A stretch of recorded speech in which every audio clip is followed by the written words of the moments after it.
Rose smoothed the crimson silk of her borrowed gown, the fabric too fine for someone without a pack, without a protector, without a future. Seated at the far end of the great hall's longest table, practically exiled to the servants' entrance, she gripped her goblet of mulled wine and tried to ignore the familiar burn of shame that had become her constant shadow since her family's fall from grace. Around her, the mating ceremony blazed with torchlight and laughter, paired omegas and their chosen alphas celebrating bonds she'd never have. At least she'd been invited. That was something. "You look like you're calculating the distance to the nearest exit," came a voice like rolling thunder from directly behind her chair. "I've been eyeing the kitchens myself." Rose turned so quickly her wine nearly spilled across the stone table, and found herself staring up at Alpha King Sebastian, the most powerful wolf in 7 kingdoms, with eyes like smoke and a presence that made the very air bend around him. He was the last person she expected to see at the unclaimed section of his own ceremony. "Your Majesty," she breathed, painfully aware of her unfashionably simple dress and the whispers already rippling through the hall like wildfire. "What are you? Why are you here?" His mouth curved into something that wasn't quite a smile, and Rose tried to ignore how it softened the harsh angles of his legendary face. "Sebastian, we're not at court." He gestured toward the high table where Lady Isadora, his intended political bride, sat watching with viper eyes. "Isadora and her father have been circling me like carrion birds all evening. I need an escape route." Rose felt heat crawl up her neck. Lady Isadora of House Thornwood, beautiful, connected, and according to every gossip in the kingdom, destined to be Sebastian's queen by summer's end. That the Alpha King himself was standing here, in the shadows with her, felt like some cruel cosmic joke. "May I?" he asked, gesturing to the empty chair beside her at the otherwise abandoned table. She nodded, suddenly hyper-aware of every eye in the hall turning toward them. Alpha King Sebastian had barely acknowledged her existence in the 3 times she'd been presented at court, despite her family's ancient, if now ruined, lineage. Their interactions had been limited to formal receiving lines and one devastating moment when he'd walked past her without recognition, surrounded by his impenetrable circle of warriors and advisors. "You're Rose Ashford, aren't you?" He settled into the chair with predatory grace, his black and silver regalia making every other alpha in the room look like they were wearing hand-me-downs. The last of the Ashford Omegas. She couldn't keep the surprise from her voice. "You know who I am?" His smile deepened, and for a heartbeat, she saw something dangerous flash in those storm-colored eyes. "I make it my business to know every bloodline in my kingdom, especially the ones with complicated histories." He leaned forward slightly, and Rose caught the scent of cedar and steel. "Your family held the Northern Territories for 4 generations before the rebellion. That's not something easily forgotten." Rose's heart hammered against her ribs. He knew. Of course he knew. The Ashford name was synonymous with betrayal in Oakhaven, her family scattered or executed after her uncle's failed coup 7 years ago. That Sebastian would bring it up now, here, felt like playing with a blade's edge. "I had nothing to do with that," she said carefully, though her fingers tightened around her goblet. "I was barely 16. "I know." His voice dropped lower, intimate despite the hundreds of witnesses watching them. "Which is precisely why you're still alive, and why I'm about to ask you for something that benefits us both." Before she could respond, before she could even process his words, Sebastian leaned closer, close enough that his breath warmed her ear, close enough that the entire hall fell into suffocating silence. "Pretend you're my mate tonight," he whispered, loud enough for the nearest tables to hear. "Just for the ceremony. Play along, and I'll make sure you're never called unclaimed again." Before we continue, I've noticed that many of you enjoy watching my videos but haven't subscribed yet. Please help support and grow this channel by liking the video, dropping a comment, and subscribing if you enjoy the stories. Thank you so much. Now, let's get back to the story. "Forgive my lateness," he said, his voice carrying across the hall with casual authority. Then he leaned down, his lips brushing the shell of her ear, and spoke loud enough for the nearest tables to hear. "Pretend you're my mate tonight. Don't argue. Just smile." Rose's mind went blank with shock, but her body, trained by years of navigating court politics, responded on instinct. She turned her head slightly, enough to meet his eyes, and whispered back, "Why?" "Because I'd rather burn this kingdom down than marry Isadora Thornwood." His hand moved to her shoulder, a gesture of unmistakable claiming. "And you, Rose Ashford, are about to become the most valuable piece on my chessboard." Then he straightened and addressed the hall, his voice ringing with finality. "My apologies for the delay. I was ensuring my mate had the seat she deserves." He extended his hand to Rose, who stared at it like it might be a serpent. "Rose, shall we join the high table? I believe we have an announcement to make." The high tower was a monument to power, all black stone and silver veining that caught moonlight like captured stars. Rose had seen it from a distance her entire life, but walking through its iron doors as the Alpha King's supposed mate felt like stepping into a dream that might curdle into nightmare at any moment. "Your chambers," Sebastian said, pushing open carved double doors that revealed a suite larger than the entire cottage where Rose had lived during her family's exile. Silk hangings in deep burgundy, a 4-poster bed that could sleep 5, windows overlooking the entire kingdom. "You'll have privacy here.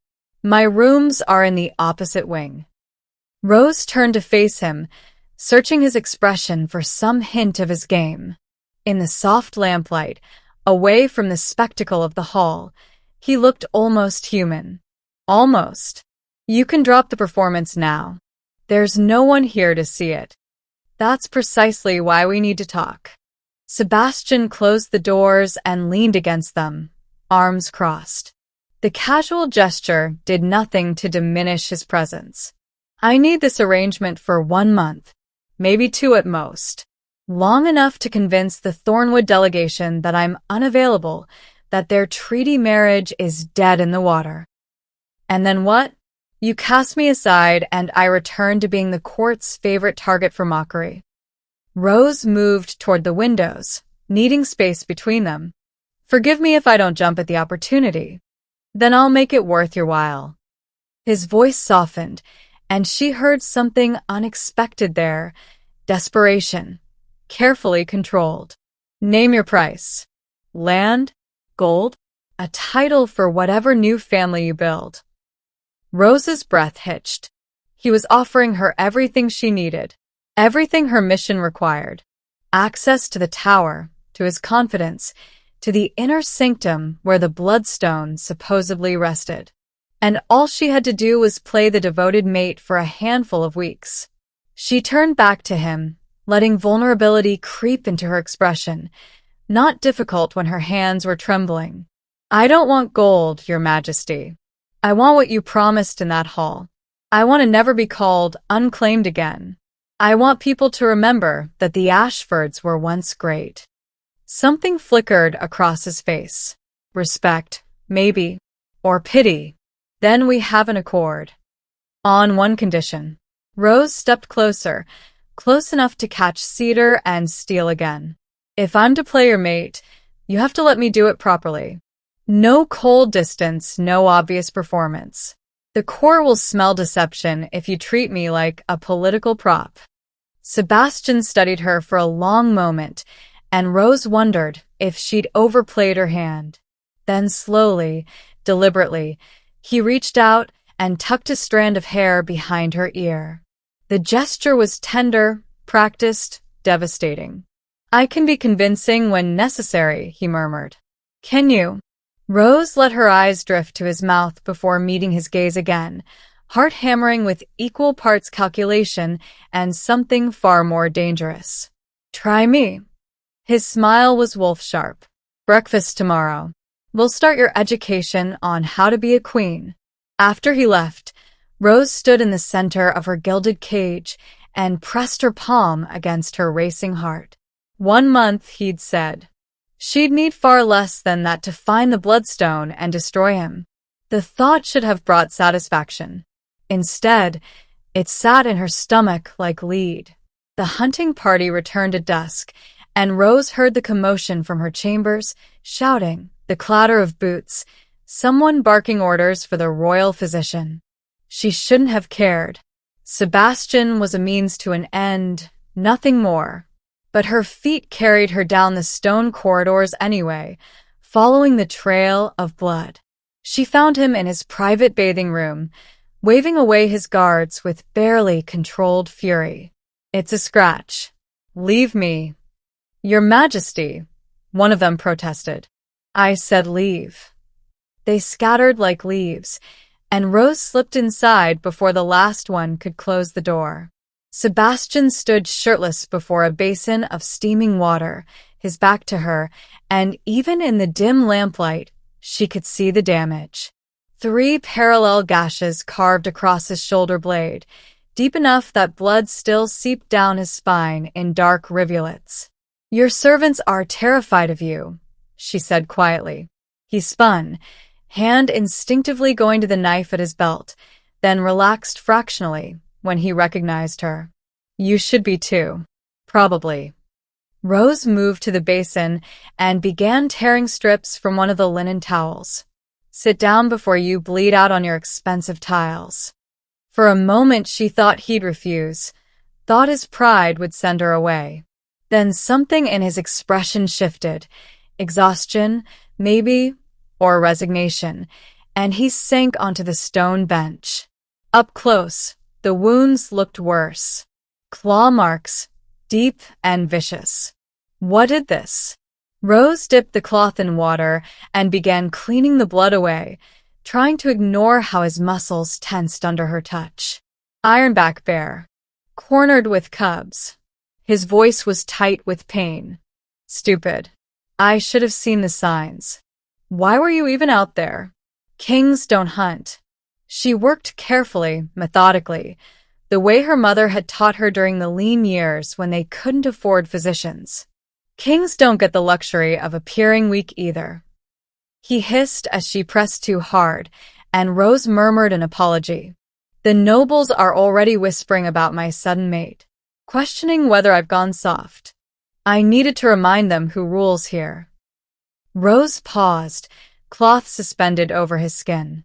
There was something raw in his admission, something that didn't fit the cold sovereign she'd built in her mind.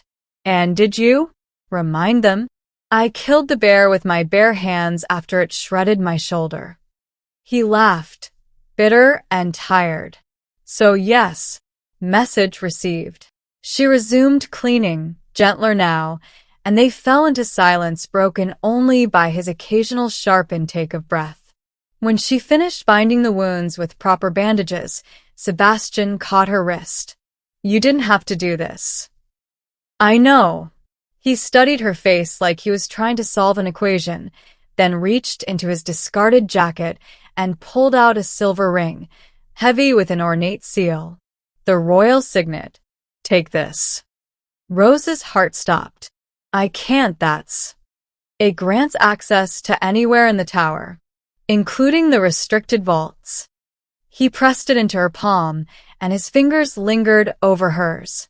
If you're to be my mate, even temporarily, you should have the freedom that comes with it. I trust you. The words hit like a blade between her ribs. I trust you. Rose stared at the ring, at the power it represented, at the perfect key to everything she needed. Sebastian, she whispered, and meant it as gratitude, but it came out like mourning. The restricted vaults were a labyrinth of forbidden knowledge, and Rose's stolen hours there had become a dance with damnation. The signet ring opened every locked door, just as Sebastian promised, and tonight she finally found what she'd been searching for, a tome bound in blackened leather, its pages whispering secrets that made her skin crawl. The severance rite, on the theft of Alpha power. Her hands trembled as she read by candlelight, memorizing the components. Wolfsbane rose, harvested under a blood moon. A silver blade anointed with the Alpha's own blood. Words in the old tongue that would rip his power from his bones and bind it to hers. The ritual required proximity, trust, vulnerability. It required the victim to lower every defense. It required exactly what Sebastian had been giving her for 3 weeks. Rose pressed her fingers to her temples, willing away the headache that bloomed behind her eyes. This was justice. This was survival. Her family's faces flashed through her memory. Uncle Garrett executed in the square, Aunt Lydia dead of fever in exile, her younger brother Finn's hollow eyes the last time she'd seen him before the Thornwood soldiers came. Sebastian's father had ordered their destruction. Sebastian had simply inherited the throne built on their graves. She could do this. She had to. The library door creaked open, and Rose's heart seized. She shoved the tome behind a stack of manuscripts, but it was too late. Sebastian stood in the doorway, a wooden box tucked under his arm, his expression unreadable. "Couldn't sleep?" he asked, moving toward her with that predatory grace she'd come to recognize. "The tower is quieter at night, easier to think." Rose stood, positioning herself between him and the hidden tome. "What are you doing here?" "Looking for you, actually." He set the box on the reading table, and something in his manner, nervous, almost boyish, sent warning bells through her mind. "I have something for you. I was going to wait until morning, but..." He trailed off, then opened the box. Rose stopped breathing. Nestled in velvet was a silver locket, delicate and unmistakable. The Ashford family crest was engraved on its face, a rose entwined with thorns. She'd watched her mother wear it every day until the soldiers had come, until they'd stripped their manor of everything valuable, until her mother had pressed it into Rose's hands and told her to run. "How?" Her voice cracked. "Where did you find this?" "A collector in the southern ports. It took 3 months of searching and more gold than I care to admit." Sebastian's eyes were soft, vulnerable in a way that made Rose want to scream. "I know what my father did to your family. I know I can't undo that. But I thought maybe I could return something he took." Rose reached for the locket with shaking hands, and when her fingers closed around it, something inside her chest shattered. Behind her, hidden in shadow, lay the ritual that would destroy him. In front of her stood the man who'd spent 3 months and a fortune trying to heal wounds he didn't create. "Why?" she whispered. Sebastian stepped closer, and his hand came up to cup her cheek with devastating gentleness. "Because you deserved better than what happened to you. Because when I look at you, I don't see a political convenience anymore." His thumb traced her cheekbone. "I see someone worth fighting for." Rose closed her eyes against the tears threatening to spill, the locket burning against her palm like a brand. She was going to destroy him, and he was going to let her. The eclipse feast transformed the kingdom into something from a fever dream, torches blazing against the darkening sky, music thrumming through the courtyards like a heartbeat, and everywhere the scent of honeyed wine and roasted meat. Rose stood on the high tower's balcony in a gown of midnight blue that Sebastian had commissioned, watching the celebrations below and trying to steady her racing pulse. Tonight. It had to be tonight. The blood moon would rise in 3 hours, and she had everything prepared. The wolfsbane rose waited in a vial tucked against her thigh. The ritual words burned into her memory. She'd stolen a few drops of Sebastian's blood from the bandages she'd changed 2 days ago, when his hunting wounds reopened. Everything was ready. Everything except her. "There you are." Sebastian's voice came from behind, warm with something that sounded dangerously like affection. I've been looking everywhere. The nobles are demanding to see us together. Apparently, we're the evening's entertainment." Rose turned, and the sight of him stole what little resolve she'd managed to gather. He wore formal regalia in black and silver, his dark hair swept back, and the way he looked at her made her feel like she was the only person in 7 kingdoms. "Sebastian, She didn't know how to finish that sentence. "I'm going to betray you. I'm going to destroy you. I'm falling in love with you, and I hate myself for it. Come." He extended his hand, and she took it because she always did now, because the pretense had become so seamless she couldn't remember where the performance ended and the truth began. "There's something I need to say before the nobles get too drunk to remember it." They descended to the great hall, where the feast was in full chaos. The moment Sebastian entered with Rose on his arm, a hush fell over the crowd, anticipation electric in the air. Even Lady Isadora, relegated to a minor table after the spectacular collapse of the Thornwood Treaty negotiations, watched with barely concealed venom. Sebastian guided Rose to the high table, but instead of sitting, he raised his hand for silence. The music died. Hundreds of eyes fixed on them. "My people," he began, his voice carrying across the hall with natural authority. "We gather tonight under the eclipse to honor the old ways, to remember that even the moon must surrender to shadow before it can be reborn." He turned to Rose, and her heart hammered so violently she thought everyone must hear it. "For weeks ago, I claimed Rose Ashford as my mate in what many assumed was political theater, a convenient excuse to avoid an unwanted alliance." Nervous laughter rippled through the crowd. Rose's fingers tightened on his arm, her mind screaming at her to stop this, to run, to do something before. "They were right to be skeptical," Sebastian continued. "I did claim her to avoid Isadora Thornwood. But what I didn't expect, what I couldn't have predicted, was that the pretense would become the most real thing in my life." No, he couldn't do this. Not now. Not tonight. "Rose Ashford, last daughter of a fallen house, show me something I thought my crown had burned out of me years ago, the ability to trust, to laugh, to want something beyond duty and power." His hand found hers, lacing their fingers together. "So tonight, under the eclipse, I make no pretense. I declare before witnesses that I intend to make our bond permanent, to take Rose as my queen, my true mate, my—" "Stop." The word ripped from Rose's throat before she could cage it. Every eye in the hall swiveled to her, shock rippling through the crowd like a physical wave. Sebastian's expression shifted from joy to confusion to something that looked like fear. "Rose?" She couldn't breathe, couldn't think.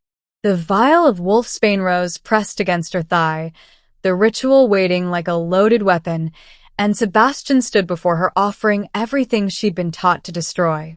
Behind him, through the great windows, she could see the moon beginning its slow surrender to shadow. 3 hours. She had 3 hours to decide between the girl who'd spent 7 years plotting revenge and the woman who'd fallen in love with her enemy. "I need air," she managed, pulling away from him. "I'm sorry, I need a moment."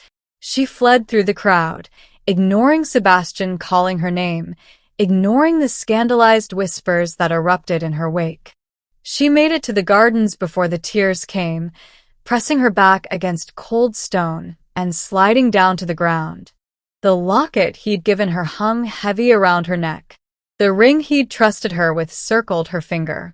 And in her mind, she heard Finn's voice from years ago, thin with starvation. "Promise me you'll make them pay. Promise me, Rose." She had promised. And tonight, under the blood moon, she would either keep that promise or break it. There was no third option. Sebastian found her in the shadow of the ancient oak where moonlight couldn't reach, her dress pooling around her like spilled ink. He approached slowly, cautiously, the way one might approach a wounded animal. Rose. His voice was gentle, stripped of the commanding tone he used in the hall. Talk to me. Whatever I did wrong. You did nothing wrong. The words tasted like ash. That's the problem. He knelt beside her, and the vulnerability in the gesture made her want to claw her own heart out. I moved too fast. I shouldn't have made that declaration without speaking to you first. I just thought, he exhaled roughly. I thought you felt it too. I do. The confession escaped before she could stop it, and his face transformed with hope that felt like a blade twisting in her gut. That's why this is so much harder than it should be. Then help me understand. Sebastian reached for her hand, and she let him take it, let herself feel the warmth of his skin one last time. Whatever you're afraid of, we can face it together. Rose looked at him, really looked, memorizing every detail. The scar above his left eyebrow from a childhood riding accident he'd told her about. The way his hair fell across his forehead when he wasn't playing king. The gentle strength in hands that could kill, but chose to hold her like she was something precious. I brought wine, she said, gesturing to the bottle and 2 goblets she'd prepared an hour ago.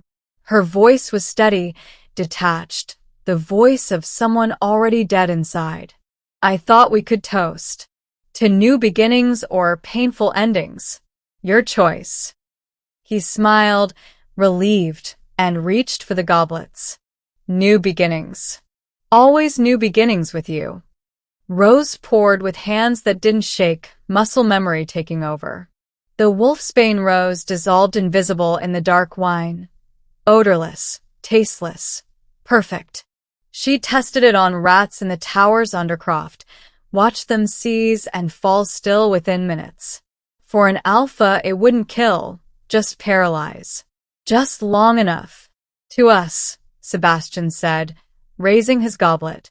To us, Rose echoed, and watched him drink deep. It took 30 seconds. His expression shifted from contentment to confusion, the goblet slipping from his fingers to shatter against stone. Rose? I don't, what's? I'm sorry. She caught him as he fell, lowering him gently to the ground. His eyes were wild with betrayal and disbelief, his mouth working soundlessly. The wolfsbane had stolen his voice but left him conscious, aware, trapped in his own body. I'm so sorry, Sebastian. She pulled the silver blade from her bodice, the one she'd anointed with his blood weeks ago, and began carving symbols into the earth around his paralyzed form. The ritual words came easily, spilling from her lips in the old tongue like a dark prayer. The blood moon had reached its apex, turning the garden crimson. Sebastian's eyes followed her movements, and she could see the questions there. Why? How could you? Was any of it real? My brother is dying, she whispered as she worked, needing him to understand even though it changed nothing. Finn. He's rotting in a Thornwood prison because your father declared every Ashford traitor blood. Your mercy, pardon me, but not him, not the others. Her voice cracked. They'll execute him on the winter solstice unless I bring them something valuable enough to trade. Something like the Alpha King's power. She positioned the blade over his heart, and tears blurred her vision. You would have said no if I'd asked.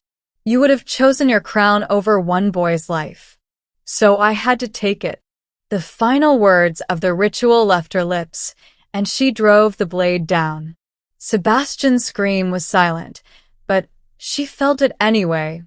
Felt it in the way his body arched, in the way his eyes rolled back, in the terrible tearing sensation as his power began flowing out of him and into her.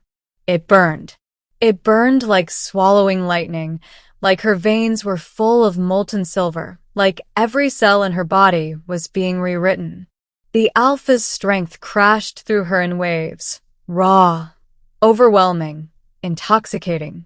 She could feel everything, every heartbeat in the kingdom, every wolf spawned, every thread of power that connected Sebastian to his throne.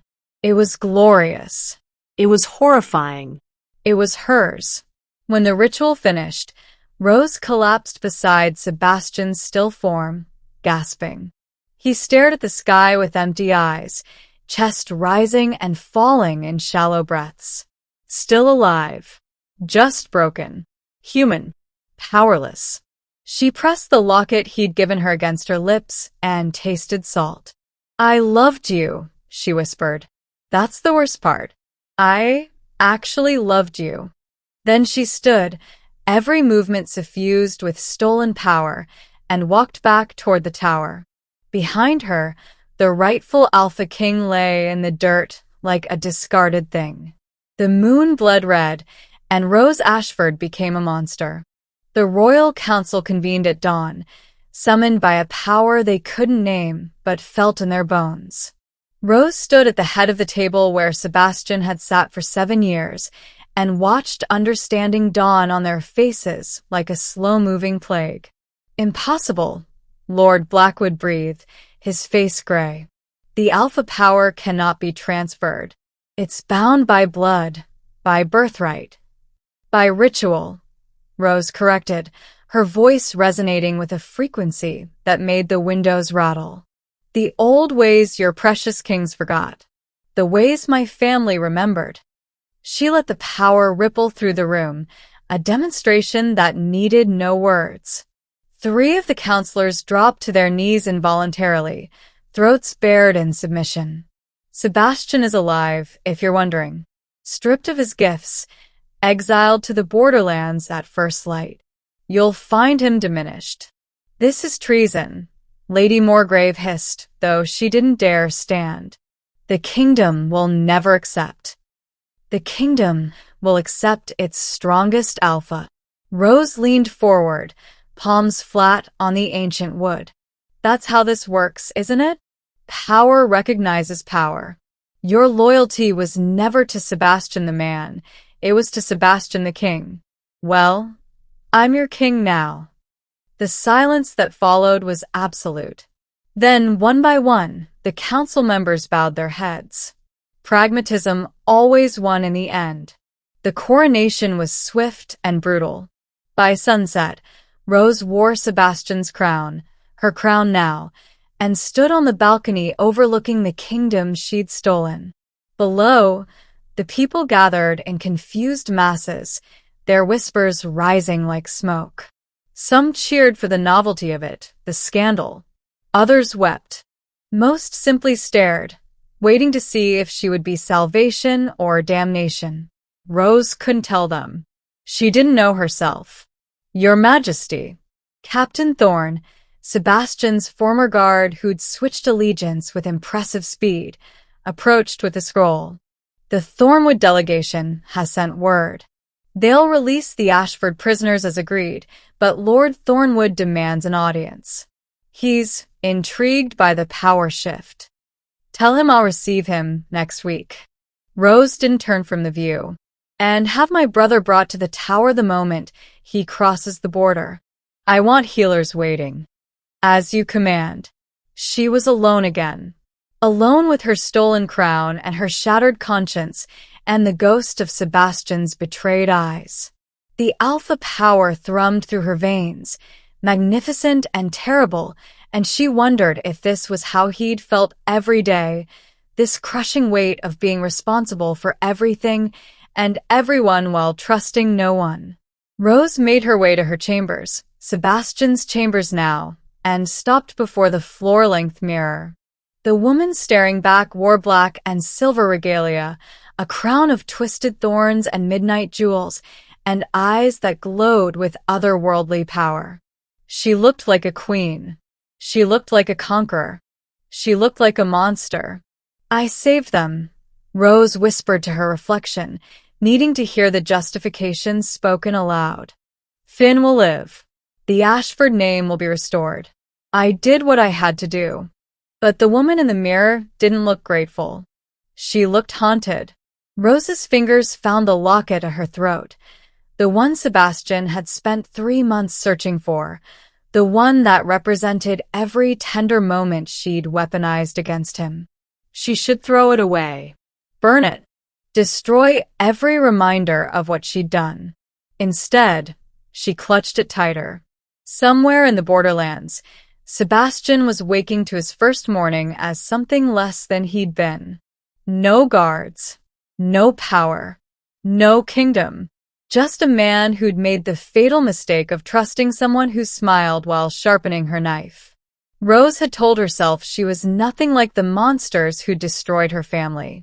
But standing here in Sebastian's crown, wearing his power like a stolen coat, she understood the truth with crystalline clarity. She hadn't defeated the monsters. She'd become one. The crown sat heavy on her head, heavier than iron, heavier than stone.